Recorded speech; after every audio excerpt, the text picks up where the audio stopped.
আম্মা আজকে কি রান্না? আম্মা তো ঘুমিয়ে গেছে, আম্মাকে কি ডাক দিব? না থাক, সেদিনকার মতো যদি আবার বকা দেয়। এইদিকে তো রান্নার জন্য বেলাও হয়ে যাচ্ছে। যাই ফ্রিজ থেকে কিছু একটা বের করে রান্না করি, পরে যখন যা বলবে তখন দেখা যাবে। বৌমা, কি রান্না করেছো?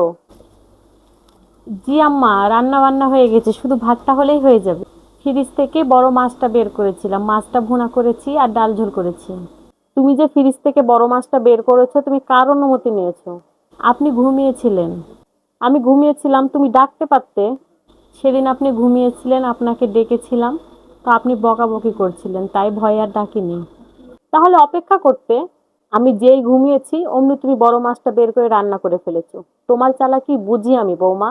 কিসের চালাকি আম্মা? আমি আবার কিসের চালাকি করলাম?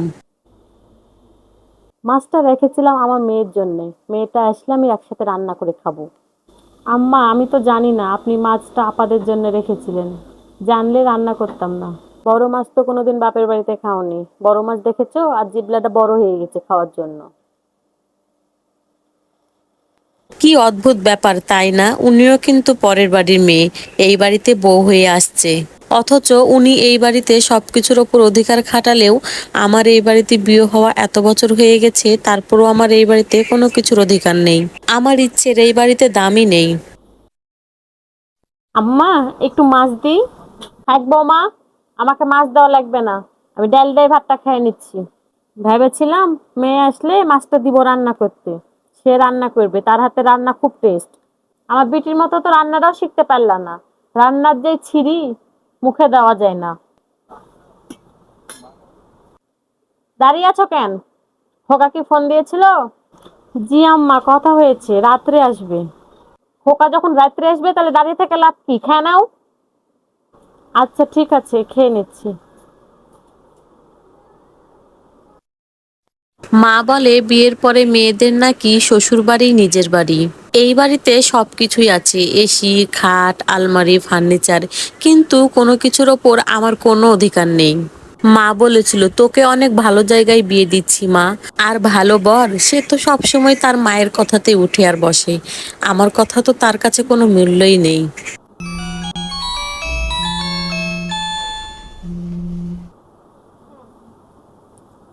হ্যালো। হ্যালো আপা, মা না অনেক অসুস্থ, আর বাবাও না বাড়িতে নেই। মা অসুস্থ? হ্যাঁ আপা, মা বৃষ্টির মধ্যে উঠানে পড়ে গিয়েছিল, অনেক আঘাত লেগেছে। বলিস কি? আপা কালকে সকালে আমার পরীক্ষা, তুই একটু আয় না। বাবা কোথায়? বাবা দোকানের মাল আনতে গেছে ঢাকায়। আপা আমি একা একা কি করব বুঝতে পারছি না, তুই আয় না একটু, কালকে আমার পরীক্ষা আছে আবার। এখন? এখন না আসলে আমি আর পড়তে পারছি না আপা, মার কাছে বসে থাকতে হচ্ছে, তুই একটু আয় না আপা, প্লিজ আয় আপা। এখন আমি কি করে যাব? তোর দুলা ভাই বাসায় নেই, তোর দুলা ভাইকে বলাও হয়নি। দুলা ভাইকে এখন একটু ফোন দে, ফোন দিয়ে বলে আয় আপা, প্লিজ আয়। শুধু কি তোর দুলা ভাইকেই বলতে হবে? আমার শাশুড়িকেও তো বলতে হবে। মাসিমাকে বুঝিয়ে বল, নিশ্চয়ই মাসিমা আসতে দিবে। প্লিজ আপা একটু কথা বল, বলে আয়। আচ্ছা ঠিক আছে, তুই রাখ, আমি দেখছি। দেখছি না আপা, তুই আয় কিন্তু।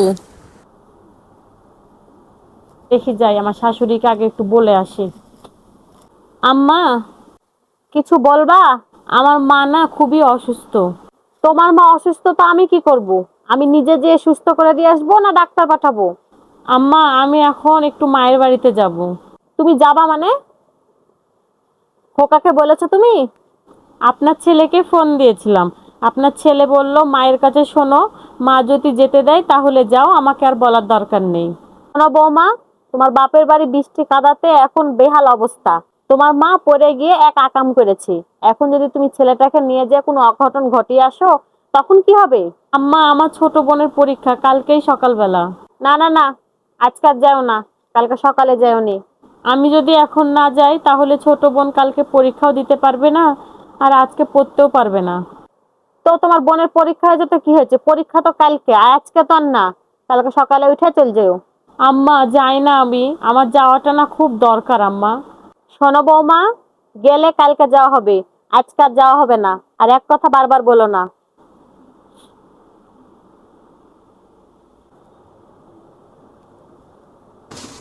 এই তোমরা দুই বোন মিলে কি শুরু করেছো? হ্যাঁ, এদিক থেকে তুমি ফোন দিচ্ছ, ওদিক থেকে তোমার বোন ফোন দিচ্ছে। আমার মা যদি যেতে দেয় তাইলে যেতে পারবে, না হলে কিন্তু যেতে পারবে না।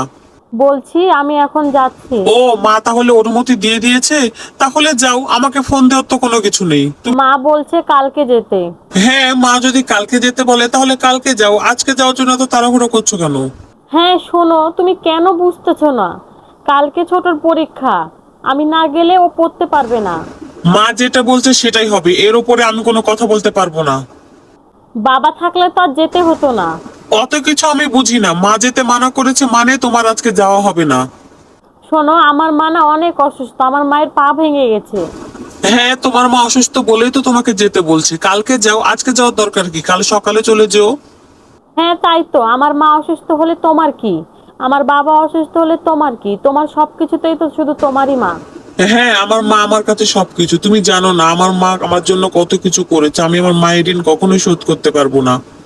তোমার মায়ের ঋণ তোমাকে শোধ করতে কে বলেছে? আমি কি তোমাকে বলেছি তোমার মায়ের ঋণ শোধ করে দাও? তোমার মা আজকে সারাদিন আমার সাথে কত খারাপ ব্যবহার করেছে। রান্না নিয়ে মানুষের সামনে আমাকে ছোট করে কথা বলে, আমাকে অপমান করে, আরো কত কি বলে। এই তোমাকে আমি বলেছি না আমার মাকে নিয়ে বাজে কথা বলবে না। তোমার যদি বাবার বাড়ি যেতে ইচ্ছে করে একেবারে চলে যাও। তুমি এই সামান্য বিষয় নিয়ে আমাকে এত বড় কথা বললে। তোমার কাছে এটা সামান্য বিষয় হতে পারে, কিন্তু আমার কাছে এটা সামান্য বিষয় না। আচ্ছা ঠিক আছে, আমি চলে যাচ্ছি। বাবা মারা যাওয়ার পর থেকে আমার মা আমাকে অনেক কষ্ট করে মানুষ করেছে, আমি আমার মায়ের ঋণ কখনো শোধ করতে পারবো না। তোমার মায়ের কি হলো সেটা দেখার সময় আমার নেই। আচ্ছা ঠিক আছে। আর একটা কথা মনে রেখো, তোমাকে কিন্তু বাড়িতে আসার জন্য আমি হাতে পায়ে ধরতে পারবো না। তুমি আর আসতে বললেও আমি আর আসবো না। ঠিক আছে যাও, আর আসার কথা মুখেও এনো না।